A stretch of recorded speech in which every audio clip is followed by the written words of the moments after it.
defense cooperation and U.S. support in the Pentagon, in the White House, in the Congress, ensure freedom of operation and enforce our capabilities. In fact, today, we will receive the second aircraft carrying essential munition to the IDF.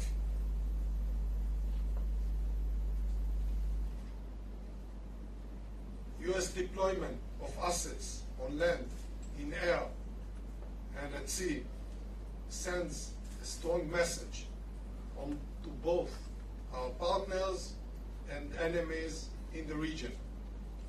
On behalf of Israel's defense establishment and on behalf of our citizens, Mr. Secretary, thank you very much. Let me remind you all, our audience, who is the enemy. Our neighbors is Hamas, the ISIS of Gaza, an organization enjoying the Iranian payroll. I cannot let the world forget the brutal attacks Hamas terrorists conduct against Israeli children, Israeli women, Israeli elderly and entire families. Murder, rape, kidnapping, this is what we face in this war. This is a war on the existence of Israel as a prosperous state, as a democratic state, as the homeland of the Jewish people. This is a war on freedom and on our common values, and we are on the front line. We will keep fighting, and we will win this war. We will prevail. With your permission, Mr. Secretary, I'll say a few words in Hebrew. מאז יום שבת, מדינת ישראל נמצאת במלחמה. אנחנו נלחמים על הבית, אנחנו נלחמים על העתיד שלנו. בפגישה שסיימנו עכשיו, ידידי מזכיר ההגנה אוסטין ואני, בבור הפיקוד, סיכמנו על שורה של מהלכים וסוגיות אסטרטגיות. אני בטוח כי גם ידידינו ברחבי העולם וגם אויבינו בכל הגזרות מבינים היטב את משמעות הברית הזו ואת משמעות הביקור הזה. מדינת ישראל היא מדינה חזקה, מדינה שבה מתקיים שילוב בין צבא עוצמתי לבין מערכת אזרחית עם חוסן לאומי בלתי רגיל. החוסן שמצוי ב-DNA של כל יהודי הוא תוצר של מאבק הישרדות של אלפי שנים עם תוצאה אחת שלא משתנה. האויבים שלנו רוצים להשמיד אותנו פעם אחר פעם, ובסופו של דבר אנחנו שורדים, מנצחים והם נעלמים. זה מה שיקרה גם הפעם עם החמאס. זה הגורל שמחכה לחמאס הדאעש של עזה.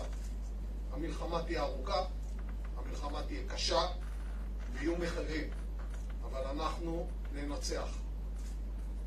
כבר עכשיו החלנו במקביל לפעולות המלחמתיות גם בשיקום של מקומות שנשרפו והם עוד ישגשגו. ידידי הגנרל אוסטין, חזרנו עכשיו מהערכת מצב בבור הפיקוד. חזית במו עיניך במראות הזוועה, ספגנו מכה קשה מאוד. אנחנו נתחקר ונפיק לקחים. נהיה חזקים יותר. אבל עכשיו בעת מלחמה, ובעת מלחמה המטרה היחידה והראשית היא לנצח. בימים האחרונים התהפכה המגמה, ומי שתקף אותנו הפך להיות מותקף על ידינו. מקרבות ההירואיים בשטחנו, בהם היכו לוחמי צה"ל בסדיר ובמילואים, את מי שתכנן להגיע הרבה יותר רחוק מרצועת עזה, עברנו למתקפה על שטחי רצועת עזה. התוצאות יעבירו לעולם מהי נחישותנו, מהי עוצמתנו, וכיצד אנחנו מתמודדים עם מי שמנסה להרוג את ילדינו, את זקנינו ואת נשינו, ולצערי במקרה הזה גם הצליח. חברי מזכיר ההגנה אוסטין, יש לנו משימה משותפת, הדרך תהיה ארוכה, אבל בסופו של דבר אני מבטיח לך שאנחנו ננצח. במלחמה הזו אנחנו ננצח. Thank you, sir. Well, good afternoon, everyone. Yoav, we've been in close touch, but it's good to see you again in person. And it's good to be back in Israel, even during such terrible days. As the U.S. Secretary of Defense, I am here in person to make something crystal clear. America's support for Israel is ironclad. And I extend my deepest condolences to the Israeli people for those killed or wounded in this terrible slaughter by Hamas. I'm also here in solidarity with all the families still living the waking nightmare of not knowing the fate of their loved ones. And we will continue to coordinate closely with Israel to help secure the release of the innocent men, women, and children in the clutches of Hamas, including American citizens. Now, Israel is a small country, a place where everybody knows everybody. And in times of trial, the intimacy of your society deepens the intimacy of your grief. But that's not a weakness. It is a profound strength. And in times of testing, Israelis know what to do. Over this awful week, we've seen Israeli hotels and homes take in those who've had to flee. We've seen long lineups to donate blood. We've seen WhatsApps explode with messages as people race to support neighbors in anguish. And perhaps because I'm a retired general, I was especially moved by the story of a retired general named Noam Tebow. His son called him on Saturday from his home near Gaza to say that Hamas terrorists had stormed their kibbutz and were closing in. And the retired general jumped into his car in Tel Aviv and raced toward the combat zone, linked up with other fighters, and rescued his son, his daughter-in-law, and his granddaughters. And when the general arrived at their house, one of his granddaughters just said, "Grandpa's here." These are rays of hope in a terrible week. And in times like these, sometimes the best thing that a friend can do is just to show up and to get to work. Now, this is no time for neutrality or for false equivalence or for excuses for the inexcusable. There is never any justification for terrorism. And that's especially true after this rampage by Hamas. And anyone who wants lasting peace and security for this region must condemn and isolate Hamas. Hamas does not speak for the Palestinian people or their legitimate hopes for dignity, security, and statehood and peace alongside Israel. As a former commander of Central Command, the deliberate cruelty of Hamas vividly reminds me of ISIS. Bloodthirsty, fanatical, and hateful. And like ISIS, Hamas has nothing to offer but zealotry, bigotry, and death. witnessed a great evil. The deadliest attack on civilians in the history of the state of Israel, and the bloodiest day in Jewish history since the end of the Holocaust. So make no mistake, the United States will make sure that Israel has what it needs to defend itself. And Israel has a right to protect its people. You know, and there are many phone calls this week. President Biden has told Prime Minister Netanyahu that the United States would also respond swiftly and decisively to such a massive terrorist assault. And the president also underscored that democracies like ours are stronger and more secure when we uphold the laws of war.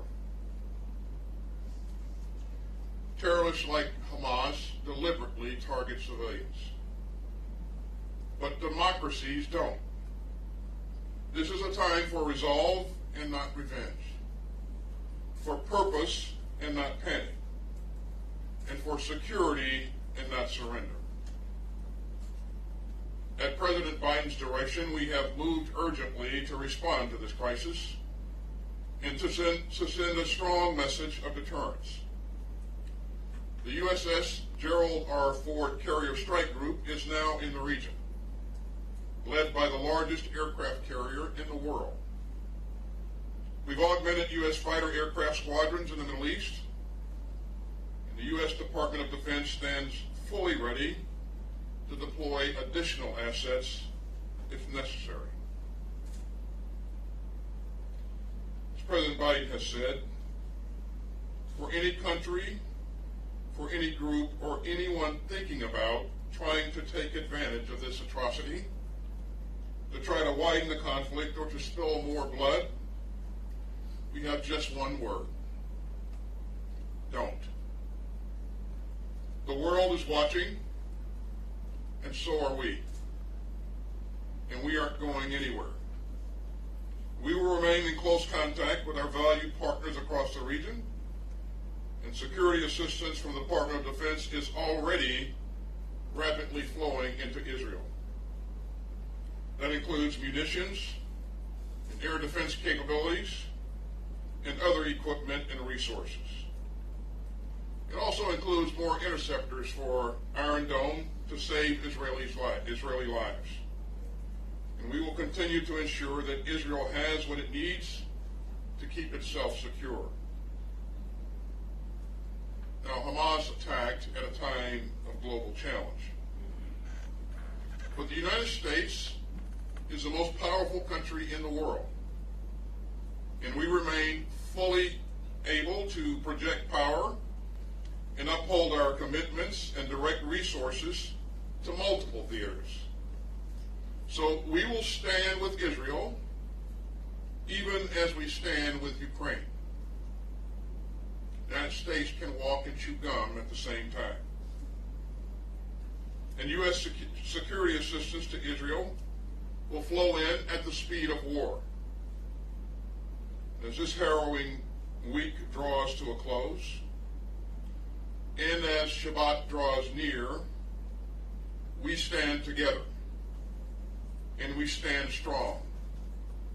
The United States has Israel's back, and that is not negotiable, and it never will be. And after this terrible week, I wish you and all the people of Israel Shabbat Shalom. Thank you. We'll be starting with the questions, starting with Alon Ben-David, Channel 13. Thank you, Mr. Secretary.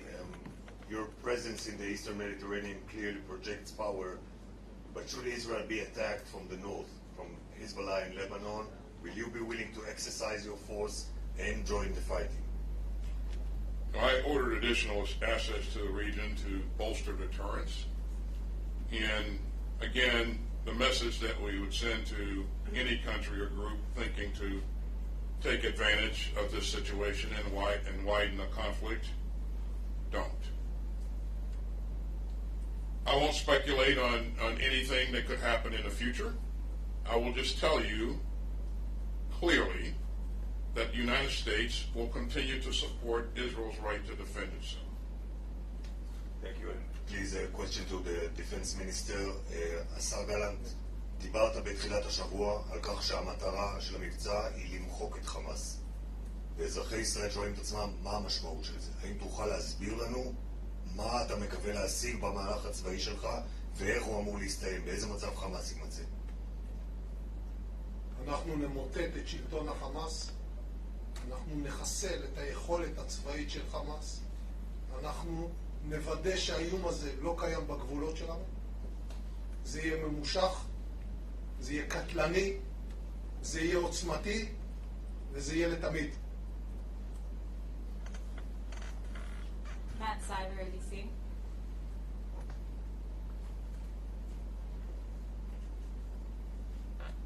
Thank you both for doing this.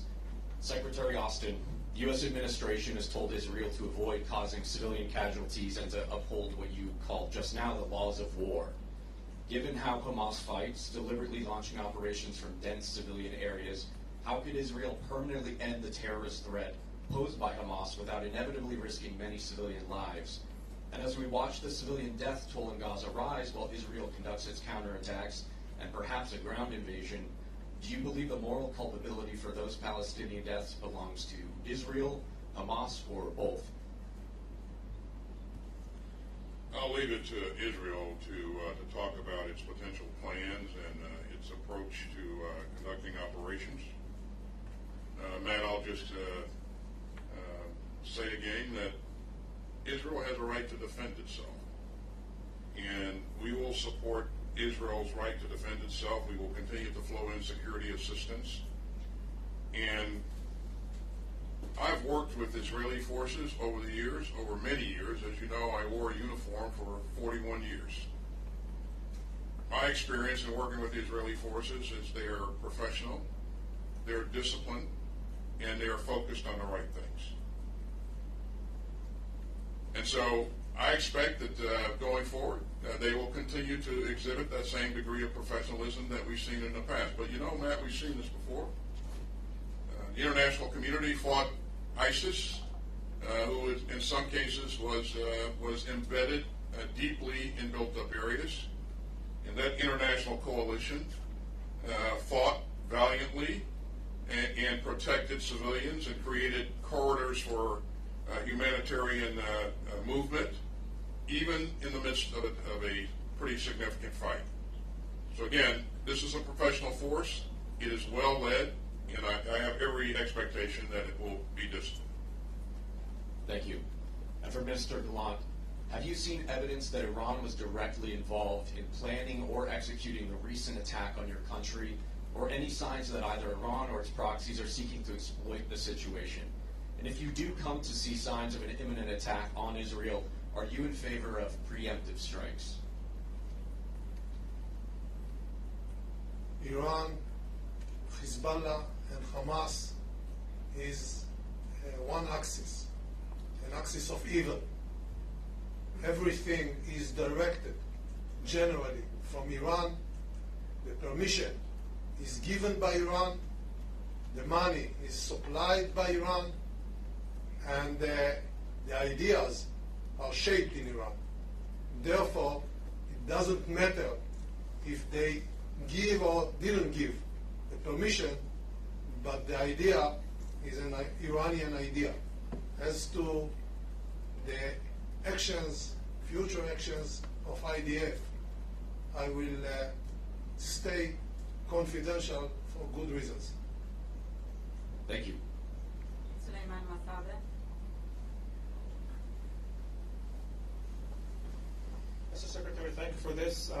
House Foreign Affairs Chair Mike McCall said that we know that Egypt had warned Israel 3 days prior to that event, like something like this could happen. We don't know how we missed it. We don't know how Israel missed it. So can you tell us what really the U.S. knew before this attack?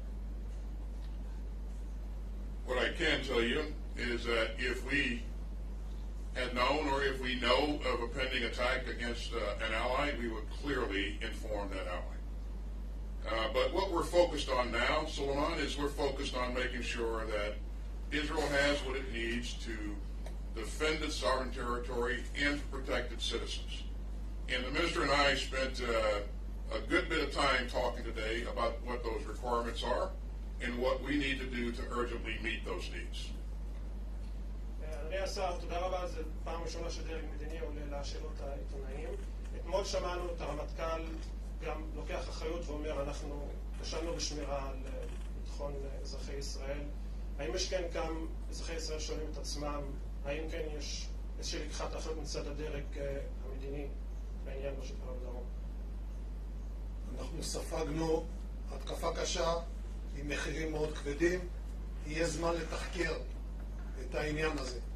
בעת הזו, גם אני, גם המטה הכללי, הרמטכ"ל וכל לוחמי צה"ל, אנשי השב"כ, אנשי המוסד, משטרת ישראל, כולנו ממוקדים בהתאם להנחיות שנתתי בדבר אחד, לנצח ולהביס את חמאס כפי שפירטתי.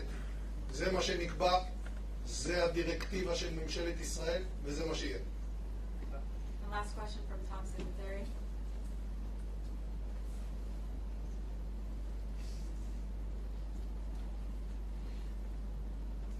Thanks for doing this. Mr. Secretary, as you just stated, you were involved in the major effort to stomp and eradicate ISIS. When you talk to the minister and others, and that experience courses through you, what kind of lessons learned do you feel or might be helpful in this case, especially dealing with that whole urban situation that you just referred to, the evacuation of civilians from Gaza, those kind of challenges? What kind of ideas and thoughts that you have that you can share, please? Well, thanks, Tom. I would tell you that encountering ISIS, I felt as if we were staring evil in the eye. It was truly evil. And what we've seen from Hamas, it takes that evil to another level. And so that's the first thing that we need to remember and consider. There are a number of things that we talked about today. That there are some lessons learned that we'd be more than happy to share with our allies here in terms of operating effectively in dense urban terrain, creating safe humanitarian corridors, making sure that we're thoughtful about how we shape the battle, and making sure that our objectives are well defined, and so we'll continue to share the lessons that we've learned over the years, and of course, as the Israelis prosecute this fight, we will learn lessons from them, and so I think it's this great teamwork that has served us both well over the years, and we'll continue that. Mr. Minister, there's been some confusion over the 24-hour deadline that Israel announced for civilians in Gaza to move south, to evacuate and move south. There was a 24-hour deadline initially reported, and then there's been reports that Israel has modified that, have left it open. In other words, not sticking to 24 hours of a deadline. Would you please clarify specifically, is there going to be a deadline? What can you tell us about the deadline? And what will Israel do, if anything, to help civilians move? Some of the people have said, that's Hamas's problem. It's not our problem. Well, first of all, I would like to remind all of us what happened less than a week ago. 1,200 Israelis were brutally murdered, raped, burned alive. Kids were tied one to the other and shot at their hand. This is Hamas. This is the ISIS of Gaza. And as the Secretary said, they took evil to another level. That's first issue. Second, Israel never and ever will not shoot civilians in purpose. Therefore, we are asking all the civilians in Gaza City to go south of Gaza. And the reason is that because we don't want to harm them. The camouflage of the terrorists is the civil population. Therefore, we need to separate them. So those who want to save their life, please go south. We are going to destroy Hamas infrastructures, Hamas headquarters, Hamas military establishment, and take this phenomena out of Gaza and out of the earth. They cannot live among human, civilized people. The 24 hours, is that deadline still holding, the 24 hours? Thank you very much. We're done today. Thank you.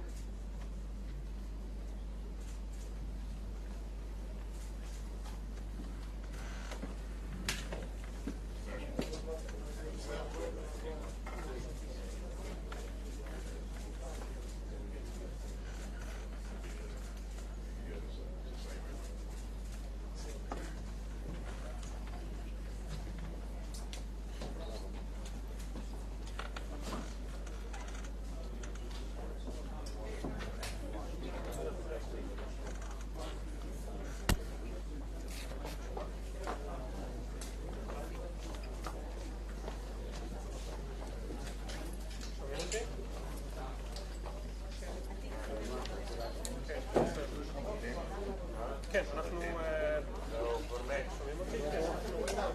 את שר הביטחון ומזכיר ההגנה האמריקאי מהחדר, כאשר ממש עכשיו סיימו את ההצהרות שלהם וגם ענו על השאלות, וגם כמובן פעם ראשונה שבכיר מדיני ישראל עונה לשאלות של עיתונאים. נתחיל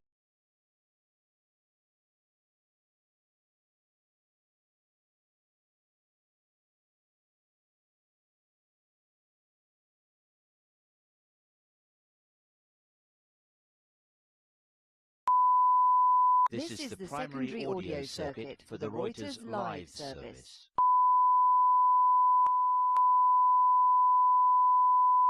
This is the primary audio circuit for the Reuters live service.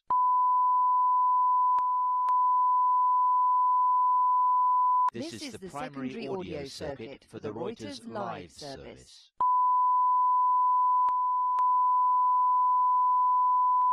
This is the primary audio circuit for the Reuters live service.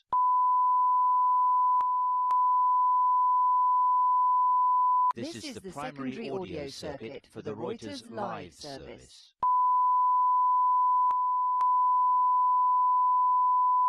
This is the primary audio circuit for the Reuters live service.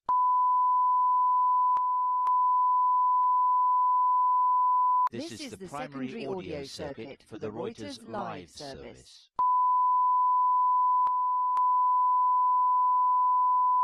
This is the primary audio circuit for the Reuters live service.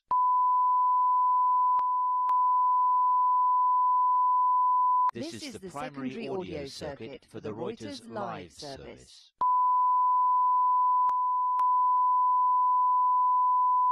This is the primary audio circuit for the Reuters live service.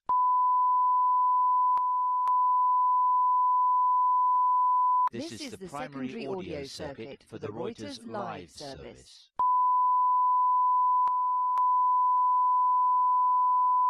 This is the primary audio circuit for